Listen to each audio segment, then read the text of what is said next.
Moisés vivia em uma terra chamada Midian, depois de fugir do Egito. Ele passou a trabalhar cuidando das ovelhas de seu sogro Jetro, que era sacerdote naquela região. Os dias eram tranquilos e quase sempre iguais. Moisés levava o rebanho para pastar, buscava água e protegia os animais dos perigos do deserto. Certa vez, Moisés conduzia as ovelhas para o lado oeste do deserto e chegou perto de um monte chamado Horebe. O sol brilhava forte, o vento soprava e o som dos sinos presos ao pescoço das ovelhas ecoava pelo vale. Tudo parecia normal, até que Moisés viu algo que o fez parar. À sua frente havia um arbusto pegando fogo. As chamas eram vivas e brilhantes, mas algo estranho acontecia. Apesar de estar em chamas, o arbusto não se consumia, não se desfazia em cinzas. Era como se o fogo estivesse vivo e não quisesse destruir a planta. Curioso, Moisés se aproximou para ver de perto. Enquanto caminhava em direção àquele fogo misterioso, ouviu uma voz forte e suave, ao mesmo tempo, vinda de dentro do arbusto. Ela o chamou pelo nome. Moisés ficou surpreso e respondeu que estava ali. A voz disse para ele não se aproximar mais e tirar as sandálias, pois o lugar onde estava era Terra Santa. Moisés obedeceu e percebeu que estava diante de algo muito maior do que podia entender. Seu coração batia rápido e ele se cobriu com as mãos, com medo de olhar diretamente para aquela presença poderosa. A voz se apresentou como o Deus de seus antepassados, o Deus de Abraão, Isaque e Jacó.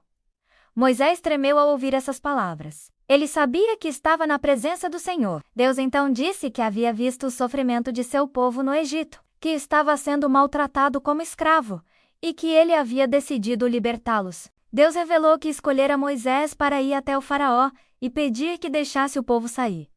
Moisés ficou assustado. Ele se lembrava de quando viveu no Egito e de como teve que fugir. Não se via como alguém capaz de enfrentar o rei mais poderoso da terra. Com a voz trêmula, Moisés perguntou quem ele deveria dizer que o enviou. Então Deus disse algo que ecoaria para sempre na história.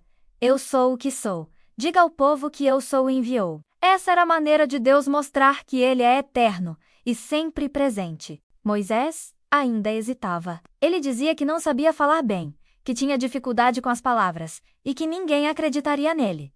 Deus, com paciência, prometeu estar com ele o tempo todo. Para que Moisés tivesse certeza, Deus lhe deu sinais que poderia mostrar. Ele pediu que Moisés jogasse seu cajado no chão. Quando o fez, o cajado se transformou em uma cobra. Moisés se assustou e recuou, mas Deus mandou que ele pegasse a cobra pela cauda. Ao obedecer, o animal voltou a ser um cajado. Em seguida, Deus disse para Moisés colocar a mão no peito e depois tirá-la. Ela estava branca como a neve, com lepra. Deus mandou que colocasse a mão de novo, e quando tirou, ela estava curada. Esses sinais serviriam para mostrar que Deus estava agindo através dele. Mesmo assim, Moisés continuou preocupado. Então Deus disse que seu irmão Arão poderia ajudá-lo, sendo sua voz diante do povo e do faraó. Moisés compreendeu que não estava sozinho. Deus cuidaria de cada detalhe. A sarça ardente continuava queimando, como se fosse um lembrete de que o poder de Deus é eterno e nunca se apaga. Depois daquela conversa, Moisés saiu dali com um novo propósito. Ele voltaria ao Egito, não como um fugitivo, mas como mensageiro de Deus, para libertar o seu povo. As ovelhas ficaram para trás, mas Moisés agora guiaria um rebanho muito maior, o povo de Israel, rumo à liberdade. Essa história nos mostra que Deus pode nos chamar quando menos esperamos e que Ele nos capacita para fazer coisas que achamos impossíveis. Moisés estava vivendo uma vida simples no deserto, mas Deus o escolheu para uma missão grandiosa. E assim como Deus esteve com Moisés, Ele também está conosco quando nos chama para fazer algo importante. A sarça ardente é um símbolo do poder e da presença de Deus que nunca se apaga. Mesmo quando achamos que não somos capazes, Deus nos lembra que Ele é quem nos fortalece e nos guia. As crianças podem aprender com Moisés que devemos ouvir a voz de Deus